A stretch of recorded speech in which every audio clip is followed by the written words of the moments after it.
Going. And we are live. Good evening, ladies and gentlemen. Welcome to Bigfoot Odyssey's Researchers Report. It is Blueline Wednesday, 1 or 2 days a month where we kind of let our hair down, have a little bit of fun with the Bigfoot subjects. And you know, we're looking for a change. I think I was talking to Daniela and the BLB guys here, and I think we want to change it up a little bit. So we're going to take your suggestions for what you think Blueline Wednesday should be. But till then, we're going to keep it going like it is. With me, as always, producer and co-host of the report, Miss Daniela Aiolo. How are you, dear? I'm good, thank you. Good, good. And it wouldn't be Blueline Wednesday without Jake and Adam, the BLB guys. How are you, gentlemen? Doing great, Kerry. Doing fantastic. Spring is in the air, bud. You know what, Kerry and Danielle, I got to share something with you guys. I was doing great, Kerry. I'm a fan. I'm last day or so, I was making this out in the shed.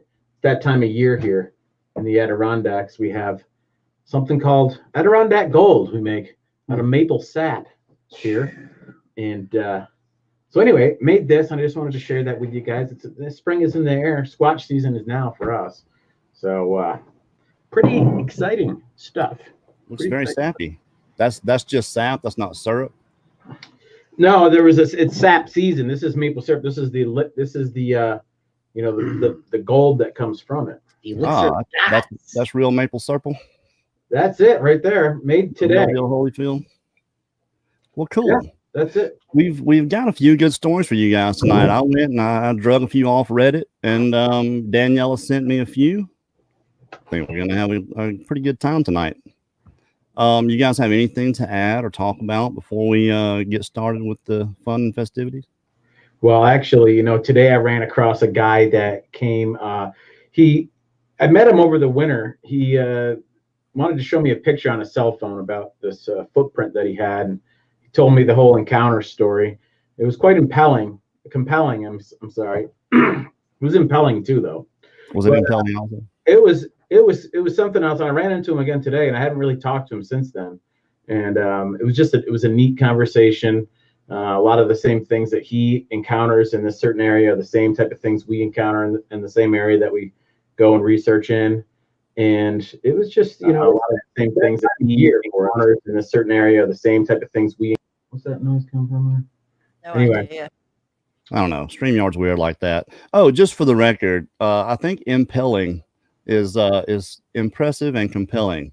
Yeah, that's what I meant. Together. It's a brand new word created by Adam. Very impelling. It was very impelling. Not impaling. Not to be confused. Yeah. All right. So Let me go. I gotta put these stories up where I and only I can see them. Let's see. A lot of these are BFRO reports, and the beef row gets kind of a bad rap. It really do. And oh Lord, what have I done? What have I done did? You taking notes, Jake? I would like to. That's a good idea. This time of year, we're getting out in the field. We gotta have everything dialed in here this time of year. This is a Class B. It is report number 61097. The BFRO gets a bad rap, and I think it does. I think for the most part, they do mean well. I think they kind of censor their stories sometimes because you never really hear a BFR story about portals and cloaking and mind speak and all that stuff. But they have to get those, and it's I don't know. I think whatever people are reporting is what you should tell. So that's kind of my little dig on them. But the thing about the BFRO is it's a lot of members from all over, and I guess in vetting people, what the vetting process that is, some of these people can be maybe not exactly cut out for it. And it ends up staining them just a little bit. But hey, it is what it is. They have to be quite scientific, don't they? They're quite scientific at the way they go out and do the research. If you see the BFRO person's report, yes, it is. And a lot of them, they write a lot better than the people that send these stories in. So some of these are not punctuated. So forgive me. I will do my absolute best. But this one is year 2018, season fall, month is October, date 18th. It's in Kentucky, Elliott County, near Sandy Hook, Kentucky. Observed. My husband and I are visiting family in Sandy Hook. On the evening of the 18th, at about 7:30, we got in the car to make a quick run to Sandy Hook. It was very cold. It was already dark as well. So we started up the car to let it warm up before we took off. As we were waiting, he called his grandmother. Because of the call time on his phone, we know what time this all occurred. While he was talking to her, his low fuel light came on, and they wrapped up the call around 7:45.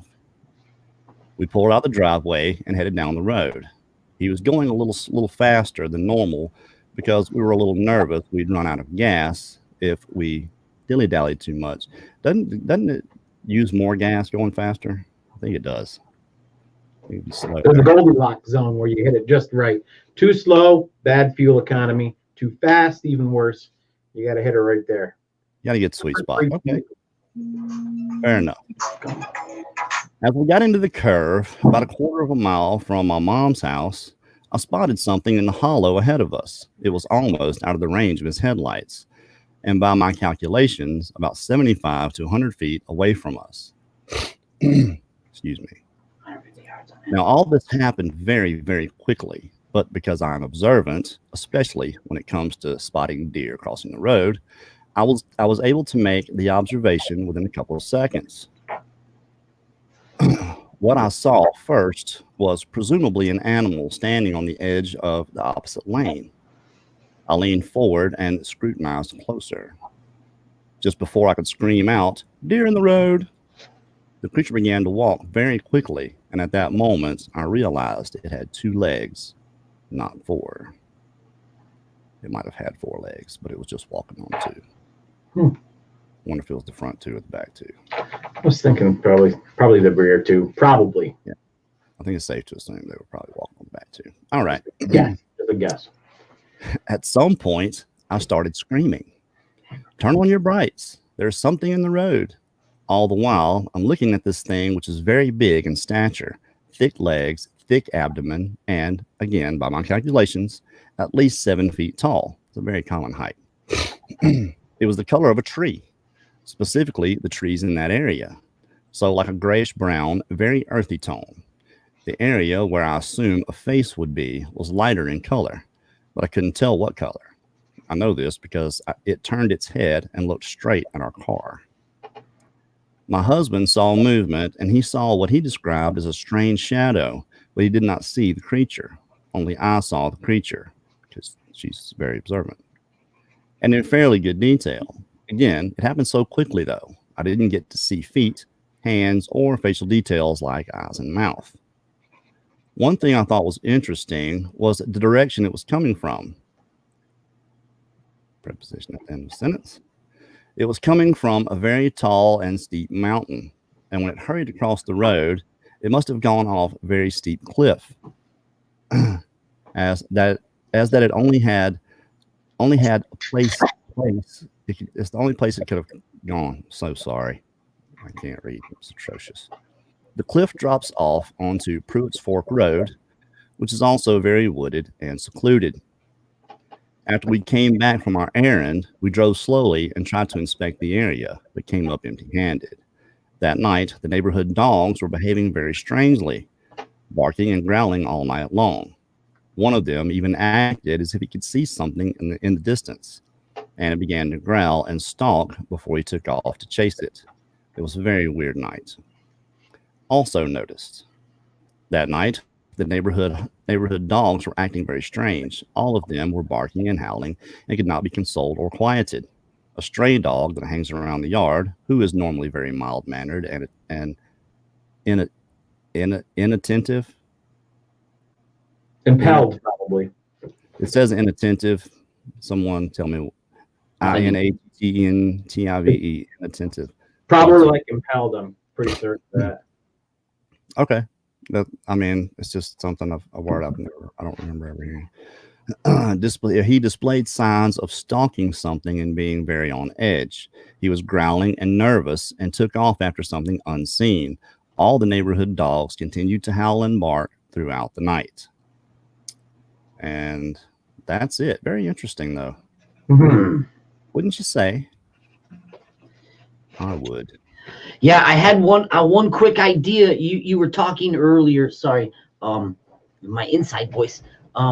You were talking earlier about like the shimmering or the cloaking or whatever. Well, maybe it's for camouflage. Just maybe it's misinterpreted, like shimmer or whatever. And just because it's such a good chameleon, maybe yeah, their eyes are just playing tricks on them, and they think they're seeing something out of a movie when really it's something that's all natural or naturally debunked. Yeah, but I also think it goes the other way. I think people see things they think is something else, but it's actually one of these creatures. Yeah. So, I mean, you're not wrong. I don't think it's probably exactly the case. Usually, reality is perception.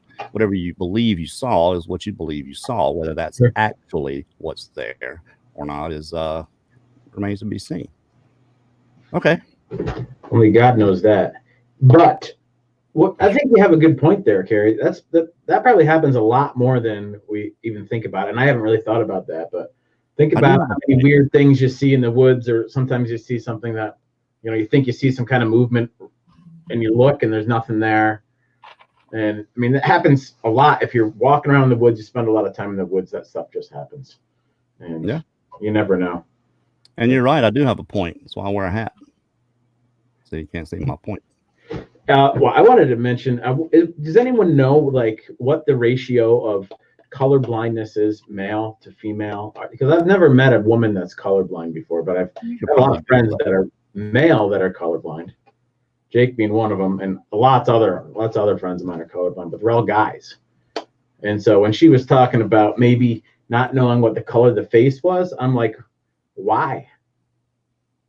Why don't you know what color the face is if you're seeing it? Yeah, well, she did it happen really fast. I was observant. At first, I was thinking it was a dude that was colorblind, but then obviously, it was a woman. Well, we think it's a woman anyway. Yeah, it's a woman. Right. I don't know, just a question. Good question. This. Interesting. I have to fix these every time. All right. That one's got to go. What do you think, Daniela? About which bit?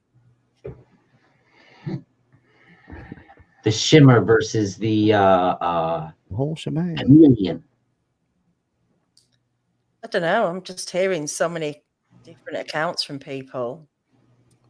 Yeah, in doing this, you can only hope that someone's gleaning something from it. Hey, I experienced something like that.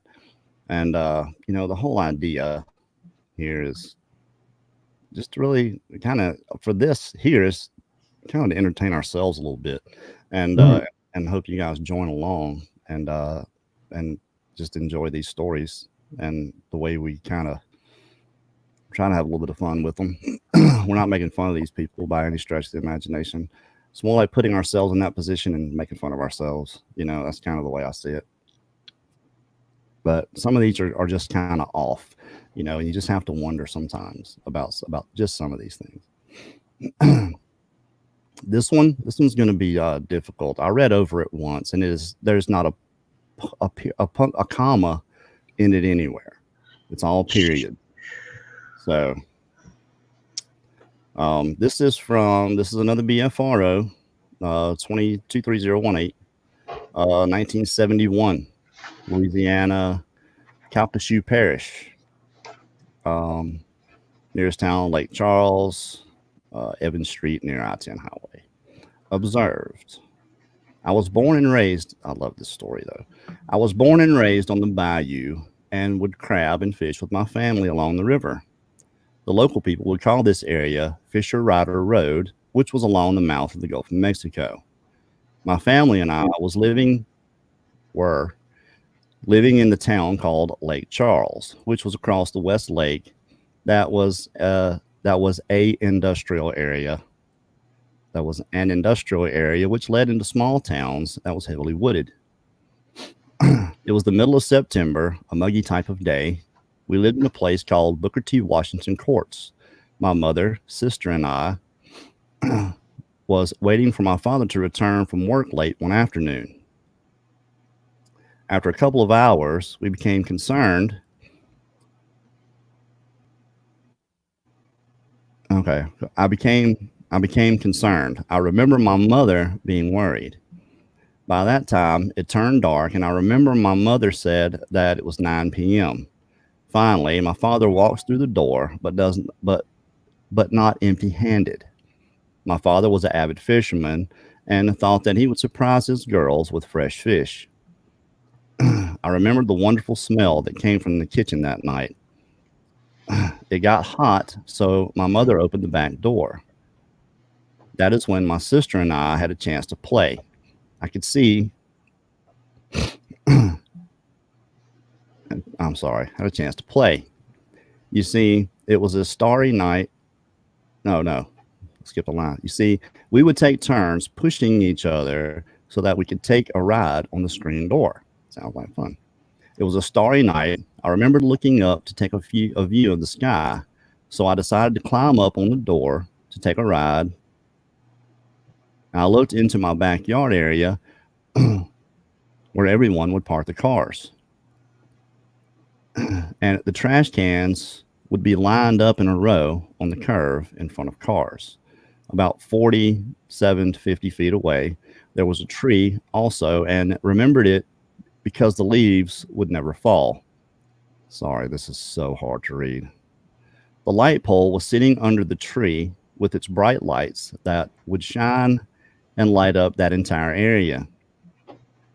Then suddenly, I seen what I thought was Tony the Tiger walk up to the metal trash can, rip the lid off, and savagely dig through the can looking for something. It was a beautiful sight to look upon this 7.5-foot, short, red-haired, muscular being. My sister and I looked at it for about 20 minutes. That's a long time, 20 minutes. She was 5 years old too, so it was probably like 3 minutes. I was so happy that Tony had come to visit. Came to visit is what's written on here. It was great. It was great. But why did he not even turn his head to look at my sister and I? So we continued to look at what I remembered the most was the beautiful red, rusty-looking hair and its tan face. I only heard the rustling of the garbage. The most striking thing that I remember was how long his arms were from the wrist to the hand area. The fingers were long, that when he was digging in the trash, he did not have to bend completely over to reach the bottom of the can. So I turned to my mother and said, "Mommy, Tony the Tiger is digging in the trash can." My mother walked up to the door, looked out, and told us to quickly get away from the door and closed it in a hurry and locked it. It was never mentioned to my father, who was in the next room. The next day, we were allowed to go out to play. I immediately went to investigate, and there was trash thrown all over the place, up to 10 feet or so. The metal trash can lid was bent. Also, I thought to myself, why would Tony do this? This incident has never been discussed, and being 5 years old at the time, I didn't think that anyone would believe there was such a thing. I just thought that was so cool. I mean, come on, man. Tony the Tiger? Really? Right. Just going back to what you were saying about the other accounts, sometimes they sound a little bit off. It's just, one account written on paper, isn't it? Whatever you're thinking at the time, whatever way you're going to explain it. And you can think about things a bit more later on, can't you? So I guess sometimes that's true. It's always how you remember it, right? It's not be what actually happened. It's just how you remember it. And I mean, being 5 years old and telling this story later, some details probably changed. I can imagine. It just tends to be what happened. Even like the time thing. If you really think about it, 20 minutes is a long time. And yeah, that's a perspective. Why was he digging through the trash? Is Sasquatch homeless? Is this is he just curious? Probably hungry. For leftover funnel cake from the fair that was happening. Look, man, about- it's smelling that fish. What about a non-conifer tree that doesn't lose its leaves? It sounds like a spell got put on that tree. It's not natural for a tree not to lose its leaves all year long, right? Well, it depends on what time of year. Unless it's an evergreen, you know, that happens. But they have needles, not leaves. Yeah, I guess. You know, some What about down there in Florida? There's lots of magnolia trees leaves on get all the time. completely bare. I'm not sure. Oh, okay. All right. I wasn't Maybe they thinking- do. I'm just crazy, not remembering things right. But I don't know. It's the South, man. It's Louisiana. Who knows? The winter time is fleeting at best in areas like that. Mhm. There are So let's see what's next. boat sightings down there in Lake Charles area. Also, as a side note, Oh yeah. yeah. I don't even know. Like Charles. Danielle has sent this, and it's kind of a it's kind of a bunch of sightings. Hard to explain, but it kind of reads like this. It's one guy accounts of that area and it's kind of Over the just- years. over the years. He's written Okay. down the little accounts that have happened. Yeah, I skimmed it, so I kind of got the gist, and went on to the next one. But yeah, it doesn't really say where it is. I don't think. Maybe it does, but it doesn't say it in the header. We'll find out. It's at the bottom, maybe. Okay. Well, I'll get to the bottom here in just a minute. Let's see. And it reads: It began in August 1992 at about a little bit. Starting again. It began in August 1992 at about 8:20 p.m. I was pulling the boat up the bank when we noticed a rotten egg or sewer smell. We were a mile away or so from any homes, so we ruled out that the smell was coming from a sewer. We thought we may have crushed some duck eggs or possibly overturned a dead fish while removing the boat from the water, but no duck eggs or any fish were seen or found. 9 p.m. We can't believe our eyes. Somebody or something is walking the bank of the river. Though the flashlight is dim, we saw what looked like a bear walking on its hind legs. One problem: there are no bears in this part of Iowa. It's in Iowa. Steve notices the smell again. The creature is close enough to hit it with a rock, but we just watch. Okay. Steve fires 3 fast shots in front of it with his .22 rifle. With 2 large steps, the thing is on top of the bank and gone. Listen, kids. Don't, if you're hunting, if you're at home, don't shoot at anything that you just don't know what it is. Know what you're shooting at. Know when you pull that trigger that you mean to kill it, because that's, you know, that's the humane thing to do, not just try to hurt something. But these are the people that end up disappearing. It's also the safe thing to do. Yeah, that's the safe thing. With a .22 rifle, you know, these are the people that end up not ever being found. All right, and we go on to the top of the bank, and it was gone. 4:30 a.m. No sleep. Too scared. Again, we can faintly smell rotten eggs. 1992 sighting description: the creature appeared to be 6'5", 6'10" tall, with a thick square type of body. Its arms were big and heavy, reaching just past the kneecaps. Sasquatch. It had what appeared to be thick, mossy brown hair with inverted eyes, which were very close together. When it walked, its arms swung way in front and way in back. You know, the classic. Approximate weight of the creature is estimated to be 275 325 pounds. Pretty exact. Sightings continue. Date: July 18th, 1995. At 1:30 a.m., movement in the timber is heard, accompanied by a loud, sharp whistling. After 10 to 15 seconds of silence, an ungodly sound was made, like that of a woman screaming or talking your head off. No, I'm kidding. That's a pretty ungodly sound.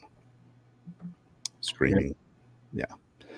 The two of us each turn on our 1 million candle power spotlights. For the record, that's like turning on the sun. Those things like turned night into day in an instant. Very, very bright. And we see a creature or a man walking on a sandbar. While doing so, it turns toward us, moving its whole upper half of its body while walking. It then disappears into the shallow river, but we never see it exit or get out of the water. Isn't that the same thing? We never see it exit or get out of the water. All right. We think it may have gone under the water and swam below the surface, exiting at some points where our lights weren't shining. Mhm. Its eyes appeared to be closed. Its height seemed to be 6'9", 7 foot tall, and its weight somewhere between 350 and 400 pounds. On July 19th, let's see, this was July 18th. This is the next day. On July 19th at 6 a.m., a thunderstorm has erupted and looks like whatever trace we saw last night is now all gone. But an odd, large, barefoot print with what looks like a bump or growth mark on the outer part of the print is seen. The right footprint, or so we think, is 38 inches from the left print. So I'm guessing that's the stride here. We measured the prints at 13.5 inches long, 6.5 inches wide at the toes, 4.25 inches wide at the heel. All measurements are approximate. October 1996.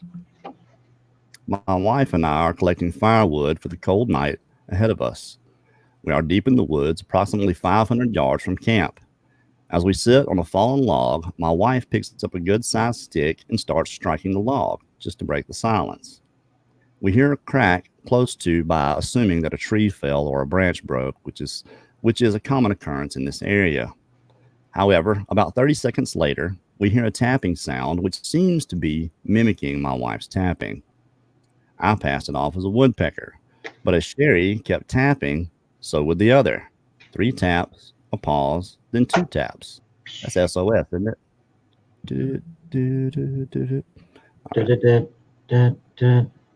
Yeah, 3 dots, 2 dashes, 3 dots. Taps, a pause, then 2 taps. Yeah. Not quite.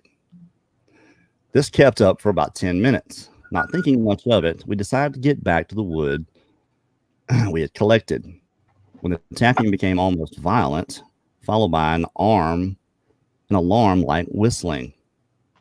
I was armed with a 1860 .44 caliber black powder revolver. My dad used to have one of those. It was so awesome. Which I drew and started in the direction of the racket approximately 50 yards away.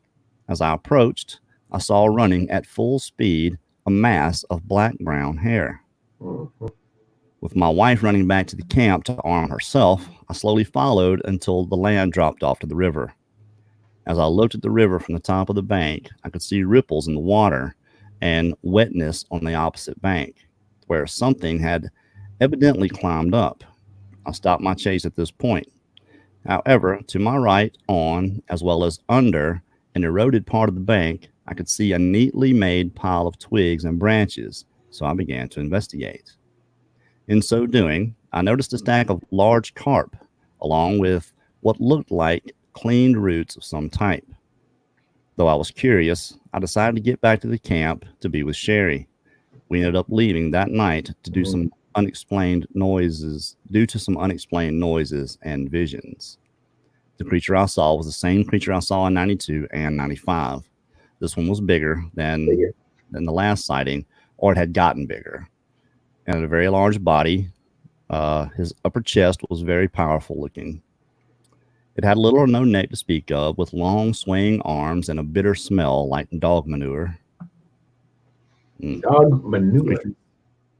Yeah, I know, right? The creature was 6'10" to 7 foot tall and possibly weighing about 400 pounds. It keeps getting bigger every time, so it's maybe the same thing, same one every time. He just keeps seeing them. With strides of about 4 feet from the left foot to the right foot, etc. When looking around at me, his whole upper body moved, not just his head or neck. That wasn't a BFRO, but I mean, pretty cool. That was multiple. I'm guessing this was the same area. It really didn't say. Yeah. But kind of cool. Kind of. To track after him is pretty. To track after the Sasquatch, and then I never understand that. I just don't get that. I know you have a gun. You got 6-shot revolver, 44 ball and cap pistol. You know, it's not a rifled barrel, so it's not accurate at all. You know, you probably missed by a foot from 30 feet away. But he was still armed. I get it. You know, that false sense of security. But to go after it, unless you have a camera, you know, what are you doing? You hear people doing it all the time. They just all of a sudden up and start going after something. Drives me nuts. No idea what's going on. Well, sometimes people get like almost hypnotized kind of deal. Like they just start going after Maybe this so. thing. That could be exactly it. You know what? Is it better It's to know gotta be- where something is than to be sat there not knowing where it is? That could Yeah. be, yeah. But I mean, it's like chasing a bear.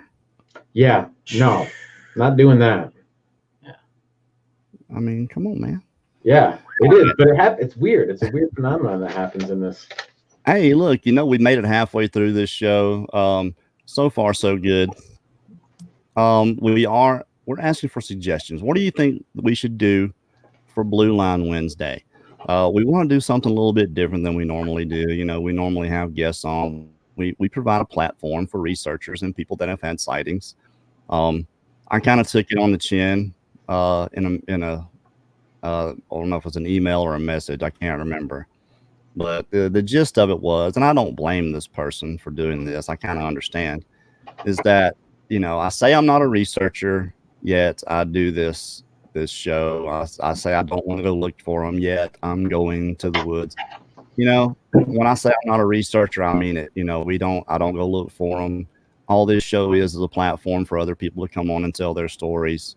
And as far as going to look for them, you know, when it comes to the expedition, I'm not going to look for them. I'm going to film the guys that are going to be doing it. I'm just making a film. And I mean, I know I've explained this time and time and time again, but I want to make sure it lands. You know, when you take criticism like that, it's just a misunderstanding is all it is. And it's probably on me. You know, I say a lot of dumb things that, you know, I hope that I would get called out for eventually. Sorry. Your intention was never, ever, anyway, to go out and look for one.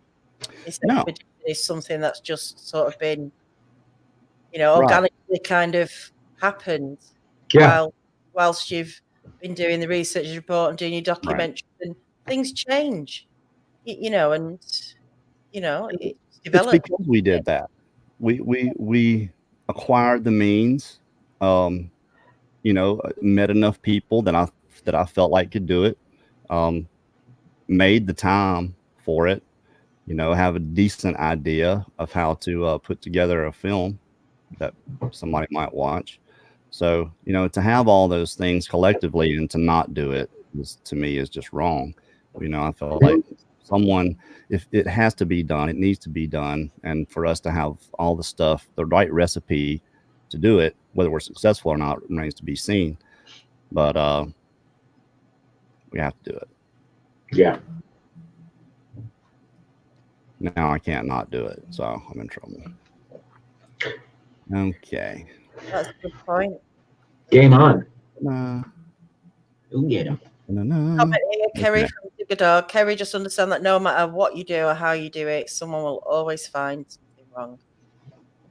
Yeah, you know, I could probably start flying around. If I started flying around right now, you'd have a comment there and say, man, he was all wobbling. He didn't even go that high. Yeah. See him? He only went like a foot off the ground. I could do that. You know what? It doesn't matter. I think a good point is it doesn't matter what happens. As long as you get down there and you make your movie, everybody is so jazzed to see this thing and excited about, and everybody knows that, you don't know what you're going to get out of it visually. You're probably not going to prove anything, but there's a lot, you might, there's a good possibility you might, who knows? But the whole platform that you've set up and all the people you've gotten involved, and just everybody's excited for this thing. You know, it's something that nobody else has done, and it's pretty exciting. So, well, I think the main part of what no one else has really done is doing it continuously. Yeah. You know, filming for a week straight from multiple vantage points, and and trying to go after one of these things and get it on camera moving. You know, you hear about people going after them on here, but that's usually a spur of the moment thing. You know, they see it, they go after it. And I know I get told all the time that I don't need to do that, but it's not like we're going to try to chase it down. You know, we're just going to go into places nobody normally goes, and try to get one getting away from us, or maybe even coming toward us. You know, at worst case scenario, the last thing we want to get is ragdolled. You know, like Exactly. like you know, the Hulk did Loki. You know, puny god, that thing. Yeah, we talked about that today on the show, because I mean that's what it would be probably if he didn't take off with you. He's gonna smack you around against the trees pretty good. So, all right, shall we continue? Doesn't sound much fun. Yeah. I've got this one. This is a BFRO report number 57053. It's a Class A. Submitted on March 9th, 2017. A fisherman has up-close daytime encounter with a hairy hominoid near Clayton.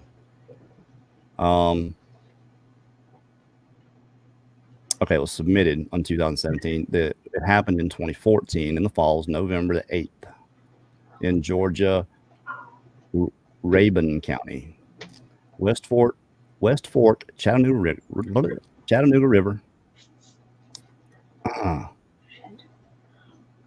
War Woman Road. Okay. Observed. I went to a favorite spot for the weekend to get some peace and quiet and hopefully a monster brown trout. Been going there for years, fishing and camping. Not extremely remote, but wild and beautiful nonetheless. It's actually an old home place that has long disappeared. Nothing remains except the concrete foundation and a narrow, overgrown road that was once the driveway. It was very cold that night before, mid-20s, but the sun was shining bright and it was starting to warm up. I made the relatively short hike down the road, down the old road bed to my spot by the river. I dropped my pack against a tree, went down the step of the embankment to the river's edge to check out the water and soak up some sunshine to warm up. After a few minutes, I heard what I thought was another fisherman or someone up above where the old foundation was. I thought, great, so much for peace and quiet. Must be hardcore trout fishermen like me to be here in cold weather. I walked back up the embankment expecting to see people. What I saw, in broad daylight, probably 30 to 40 yards directly in front of me, was what I can only describe as what appeared to be, man, he pre-qualifies the crap out of this. Oh, this is not good. In front of me was what I can only describe as what appeared to be a fully erect gorilla. Don't say anything. Except his face didn't protrude out. And the hair was the color of a squirrel. Brown, black, silver, and a slight tint of red when the sun reflected off him. He was standing there, head slightly tilted back, squinting his eyes, soaking up the sunshine, just as I was. I couldn't comprehend what I was looking at first. My first thought was, what am I looking at? I think we got that. Second thought was, God, look how big he is. It was incredibly muscular, at least 4 feet wide at the shoulders, 7 to 8 feet in height, massive animal. The skin was dark, grayish color around the face. Head was extremely pointed, like a dunce hat, almost. No neck, large pectorals visible under the hair. Eye color was like a shade of amber. Wow, he was close. He was squinting in the bright sun, soaking up some warmth. He didn't really see me at first, I don't think. I did kind of pop up over the embankment. I think he knew I was there, but didn't really know where. He could have been trying to smell me. I watched this massive, beautiful animal standing there in bright sun for probably 15 to 20 seconds. I had a feeling of amazement, wonder, and actually privileged. I knew that I was looking at was truly one of God's immaculate creations. It was beautiful, big, and scary as hell, but beautiful. Hair was clean. He was pretty. Looked groomed almost. Very healthy animal. Almost 15 to 20 seconds of seeing this. Actually, I actually stepped up, excuse me, the embankment all the way in view, and I said out loud something like, "Hey, big boy, ain't you a pretty thing?" I swear that's what's written here. It's normal. That's what you do. Hey, big spender. Hey, big fella. Ain't you a pretty thing? That's when it finally saw me. You think? It dropped its head down and froze. I could tell I surprised it. It wouldn't make eye contact. I could see its whole posture change. It became very shy and acted like it was hoping that as long as it didn't look directly at me, I wouldn't see him. You embarrassed him, man. Yeah. Shy little guy. It was like a bashful child. I took a few steps toward it and said, "Hey, big boy. What are you doing tonight?" No. He says that, "Hey, big boy," or something to that effect. And that was enough for him, I bet. He turned to his left and he was out of there. I could hear the limbs and leaves rustling as he made his getaway. He moved like a deer going up the mountain, fast, fast. Didn't see him, but I could hear him. After probably 5 seconds, the rustling stopped and it was totally silent. Then I clearly hear what sounded like someone doing a drum roll with wooden sticks on a wooden table. 3 rat-a-tat-tat-tats. Very quick, very clear, definitely not a woodpecker. No doubt in my mind it was him. He had traversed the mountainside and was on the ridge line above me in no more than 5 to 10 seconds. Unbelievable. Truly. I never felt threatened, never felt afraid. It was a feeling of privilege and respect. I set up camp and stayed at that spot for the night. Wow. And all the next day, but never saw it again. Spent most of my life in those mountains, walking feeder creeks, excuse me, backpacking, fishing for brook trout. I thought I knew all there was to know. That day changed my life. Made me not only question my sanity and eyesight, I'm not crazy, and I have 20/20 vision, but my understanding of the natural world. I've been back several times, but have not seen him. I'm sorry I clear my throat a lot, y'all. Somebody made a comment about that when that they had to have a drinking game. Drink every time Kerry clears his throat. You'll get plastered. Oh, you want to talk about a disconnect. Me and Danielle are talking one day. And I forget who we were talking about. I don't know. It was somebody.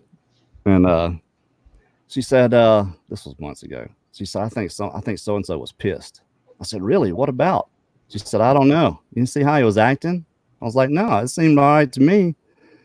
And I forgot how it went on, but it was a huge misunderstanding because pissed in the US means you're angry. Yeah. Pissed in the UK means you're drunk. So it was like, yeah, kind of funny, I thought, pissed. Yeah. How about that story, man? Was that pretty? I mean, hey, that big boy, big, beautiful. He was in love with this. Well, yeah, he's making himself look good too. I have heard encounter stories where there's whole tribes of these things that look like they're groomed. And then I hear the story where they're all matted down, like the one you saw, all gnarly and he was a mess. Whatever. Then other people say they see like whole tribes, a whole family. They're all like, they look good, like their hair is like perfectly straight, and it looks like they just ran through with a comb or a brush. It's weird. Yeah. Did I have another one?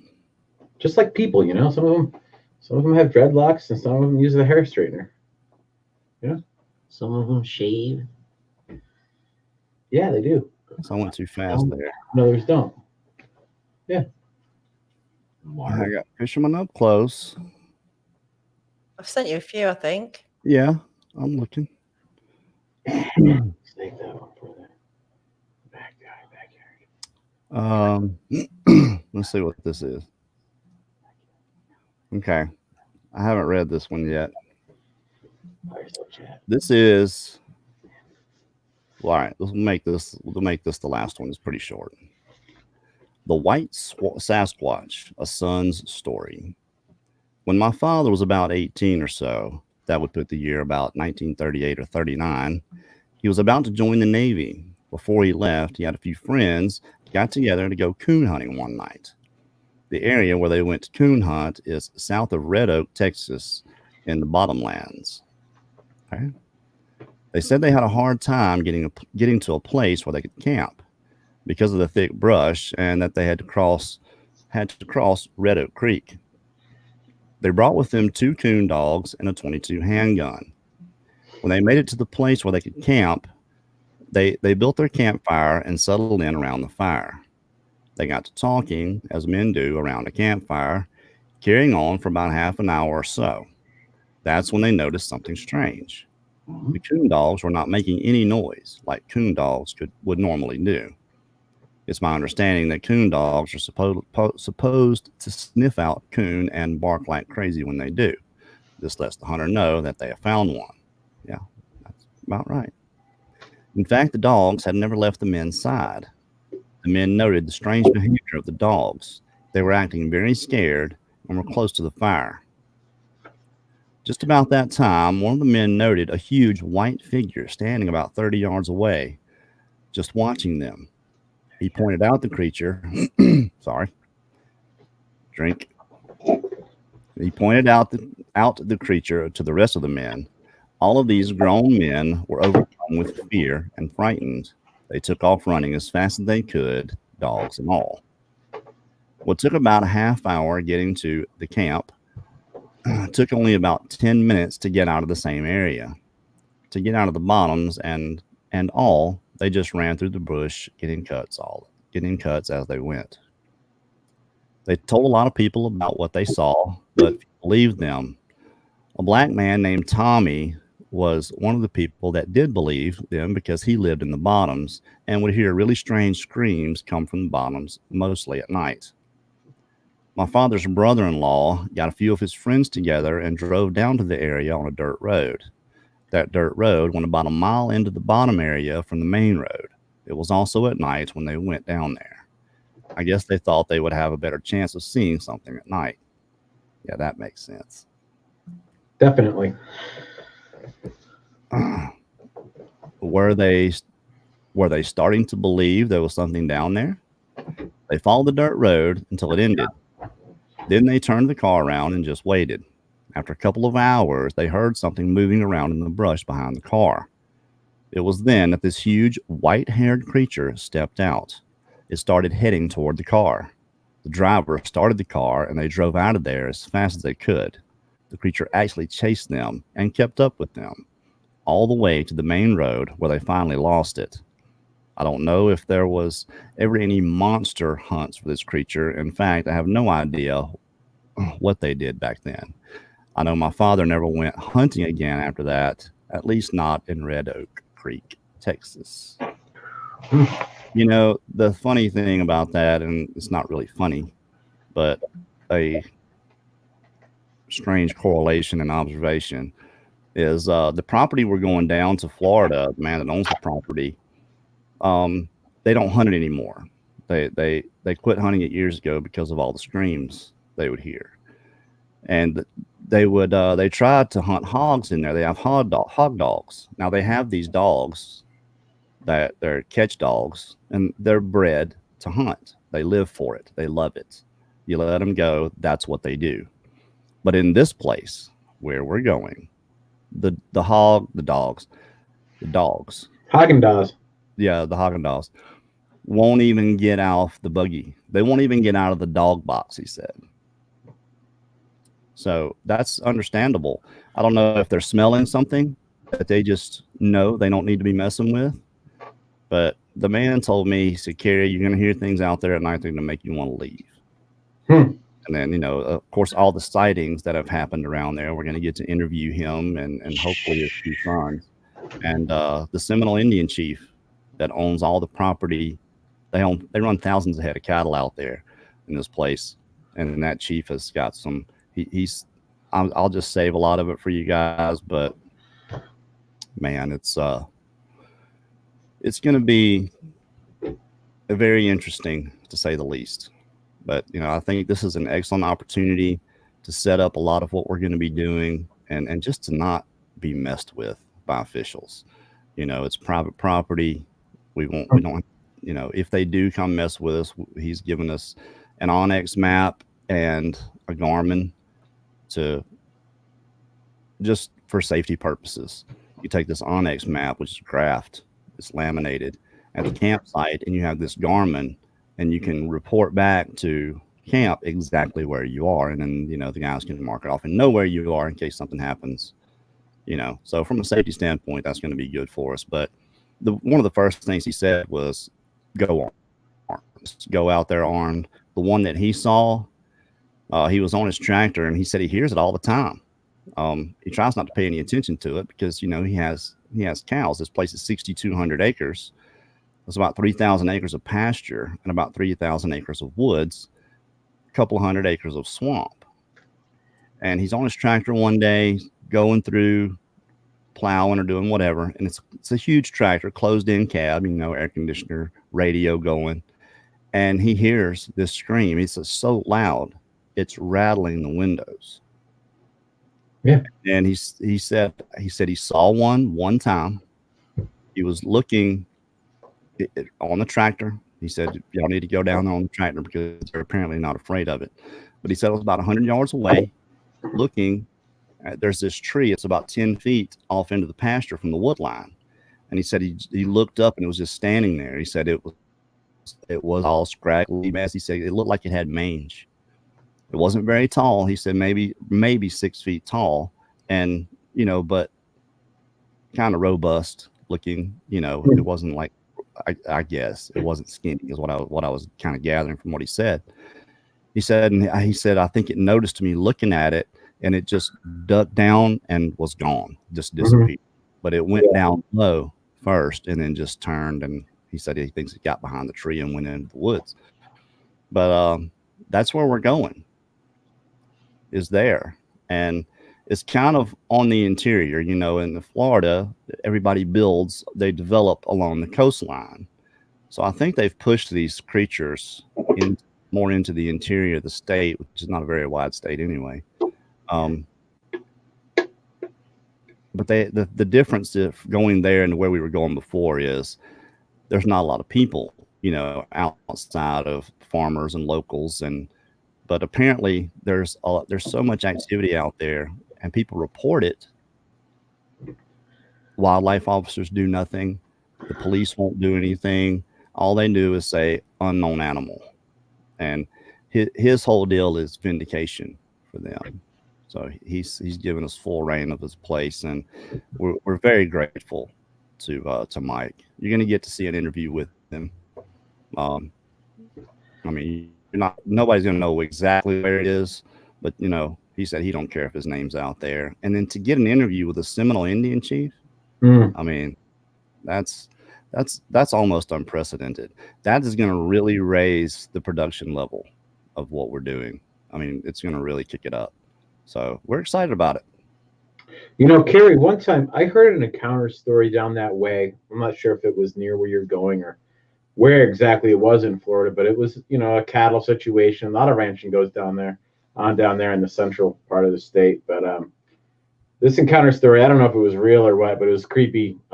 This guy, there was like a prize bull. There was this big bull that everybody was afraid of, kind of like ran around the side of the pen there. You'd walk around and it kind of follow you around, this creepy big bull. And one day it just ended up being found dead with its head ripped right off. The bull, his head ripped off. So that sounded a little weird to me, but I don't know. Story. You ever hear that one? No, I've heard some stories. Our buddy Cam told one where this bull was after this kid, and this Sasquatch steps out of the woods and puts it down like it's nothing and saves the child from the bull while the grandfather's on his way, and sees the whole thing. So, I mean, it was a fantastic story. And I mean, it's a feel-good story, whether it's true or not, I don't know. Somebody's a very good writer if it isn't. But it just has that, I don't know, there's something different, to me when it comes to this creature. I'll say this, I'll try to keep it within the natural realm as much as I possibly can, and look at it as if it's just something wild, whether it's a wild type of person or whatever. I think everything it does it all is encompassed and surrounds survival. I don't think it does anything particularly grounded in morality. I don't think it's good or evil in any sense. I think, it's an opportunist. And not that when you couldn't befriend one, I mean, you can befriend a bear, but those are particular circumstances, there's a process there. And I think it seems to me that would probably have to be the same thing. And I also wonder if there's the reason that these creatures stay away from us. We carry a lot of stuff, man. Genetically, we're far inferior to just about everything else on this planet. We carry diseases and thousands of different genetic defects. Maybe they know this and they just don't want to be around us because of what they might catch. Just saying. I almost had a theory once that these things are immune to like most of the things that we have, or else they would have gone extinct by now because they don't have access to medicines. Yeah, I can imagine them having an extremely robust immune system. Yeah. Dogs can detect if you've got something, can't they? They can. And so dogs can smell cancer and stuff like that. Maybe they can just tell. It's all chemical. Maybe they only get so close to you if they know you don't have anything. Clean. Herpes, whatever you got. Someone actually asked a couple of times in the chat coronavirus thing now, but what about the coronavirus? Are you worried about that being down there, traveling? The other guy? No, I don't worry about something as anemic as coronavirus. It's very weak, and I mean, who's dying from it? 80-year-old people. In Italy there are a lot of them, but I mean, Daniela, you're of Italian heritage. What do they 80-year-old people do? The first thing they do, hug and kiss you. So I mean, time of year. Virus is literally going to affect people who have really low immune systems, and probably on the way out, as harsh as that sounds, it's attacking the weakest people. Yeah, look how many people, it's being overblown. I mean, I think, the flu kills 60,000 people a year. Coronavirus hasn't touched that, not even close. And it's been around for a very long time. I mean, look on a bottle of Clorox. It says it on there, kills corona. And 99.9% of other stuff. I mean, so it's been around. This is nothing new. We've got medicine for it. It's just, I think it's an excuse for whatever they're doing. I don't understand. Drive a political agenda. What? I didn't say that. No, you can't. I didn't say that, Jake. Could be a distraction to something going on, though, couldn't it? Could be a distraction. Absolutely. Biden's our guy. Taking the country by storm. Could also just be an eye opener to the public that it's a fragile little system we all live in. You never know what's going to. Absolutely is. The price of oil has dropped way down. Everybody out here is panicking. It's been down for 72 hours, and everybody's running around with a chicken with their head cut off.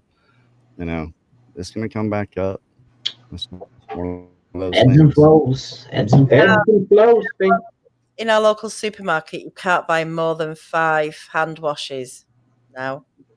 Like just a hand wash by the sink. Can't buy. No wonder we're all getting sick. We're killing all the stuff that's going to make us immune. Exactly. What are you doing? Go to the bathroom. Scumbags in this world anymore. Wash your hands. That's what they say when you come out of the bathroom. Right. I wash my hands whenever I pee on them. From way back. Which is 90% of this guy, he washes his hands every 5 minutes. Regardless. I mean, that's natural. No, I'm not worried about coronavirus. at all.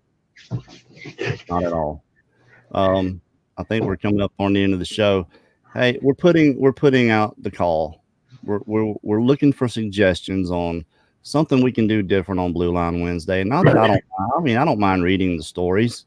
It's just we need to do something else. Let's do something different. That no one else is doing. Something a little more entertaining, maybe.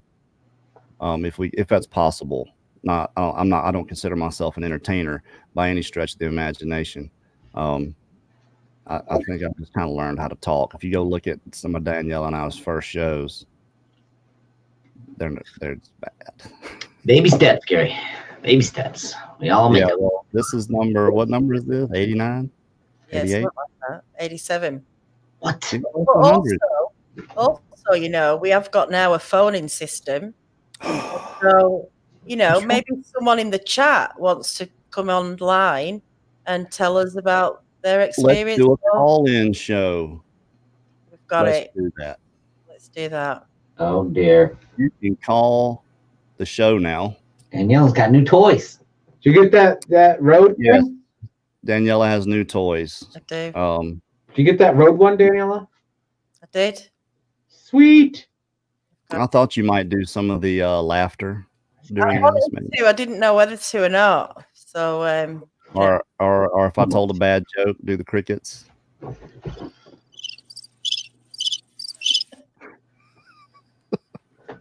I hear that all the time. That's gonna increase the production value. But yeah, hey, let's do that. Let's have a call-in show. We'll do that on Blueline Wednesday, where you guys call in, discuss what you want, tell your own story, whatever you want to do. Let's do that. Let's give that a shot. So that's what the Blueline Wednesdays will be starting in a couple of weeks. I don't know if I'm going to be here. I may be packing and getting ready. You're going to be away. But you guys can still have a call-in show. You're going to be away.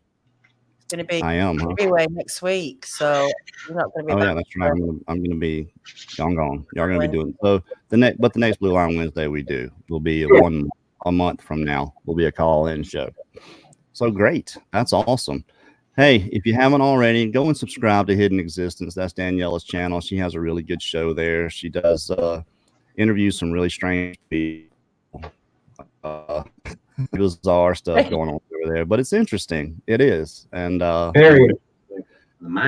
it's something cool to watch. It really is. And Mark and I just put out another episode of A to Z today. He's uploading it now. It should be done. It was a pretty good show. It was about an hour long. It's over an hour long show we did today. If you haven't gone, it's on Patreon only. It's our Patreon special show, Mark and Kerry, A to Z. A link to that in the description. Only way to join is through the link. You can't look it up. I messed up. They haven't fixed it yet. So yeah, check that out. Be sure you go and subscribe to Blueline Bigfoot. Those guys have 2 seasons worth of episodes out right now. Pretty good stuff. Also very entertaining.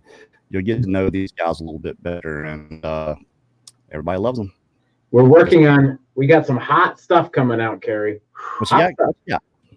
Well, we're updating our studio. As I was talking to you guys last week, we're doing a whole new upgrade, and we got a lot of new toys coming in, and we are going to be putting these toys to the test, so to speak, out in the field, so to speak, so we can bring the freshness and the hotness to you guys. Lots of little day trips. We're going to be working on something where we go just for the day and the whole day, but just day trips, and then we have a couple overnighters, and the BLB the movie is a project we've been working on and writing, and we're working hard on that, as well as soundtracks. We're making our own soundtracks for these things, sound beds, the whole works. It's really quite an endeavor. It's not as much as what you got going on, but for us, it's put the wind back in the sails for us. Springtime or stretching out. Yeah, you got to stir that interest back up, and baby, you can't do that without having something to show. It's a long winter, man. Long winter. We're looking forward to getting back on the road and doing the Bigfoot Odysseys again after this expedition gets done. The expedition put a crimp in the whole everything. So we're hoping it's going to be worth it. We will know very soon. It will be. I love it already. That's all I know. Will be. I have a vision in my mind's eye what I'm seeing, and I love it. During the expedition, they're going to be starting on the 19th, correct? Starting March 19th. It's going to be next Thursday. You guys are going to go live every night on Hidden Existence to give live updates of the expedition. And we're going to set up remote out there in the cabin. I'll have the iMac, and we'll probably come on 10 or 15 minutes because we're going to be doing a lot of work. And just give updates, and you're going to have guests on to talk about all this stuff, and should be good. I'm kind of excited about that, but it's not going to be here. You got to go to Hidden Existence and subscribe right now, or it's not going to happen. So, all right, good show, guys. Appreciate it. Exciting stuff, man. Exciting stuff, Kerry. I probably won't see you. Maybe I'll see you before you go head out, but probably not. So, God bless, Godspeed, good luck, and we're all in your corner. Love you, brother. Excited about this mission. You're a good man, Kerry Arnold. Okay, man. I appreciate that very much. Very, very much. So, all right, good show. Thank you, Danielle. As always, you do fantastic, except you didn't do crickets and clapping this time. What do you want? You're so slick. We'll get it all figured out. We'll actually have a good show. See you guys Saturday, 7:00 p.m. Central with. We've got Don Neal, who's a Kentucky dogman Bigfoot investigator, and he's also a minister. He's a really nice guy. Probably lots of people have heard of him. So Don Neal. Don Neal's going to be on this Saturday, 7:00 p.m. Central. All right. Are Brent and Don back yet? Yeah, they're back. They are back. All right. Tonight, 9:00 p.m. Central, 7 Pacific, Paranormal Portal, the 2-hour show, Brent and Don. Y'all go check it out. All right. I'm outie. Y'all have a good night. Thanks. All right. Good show.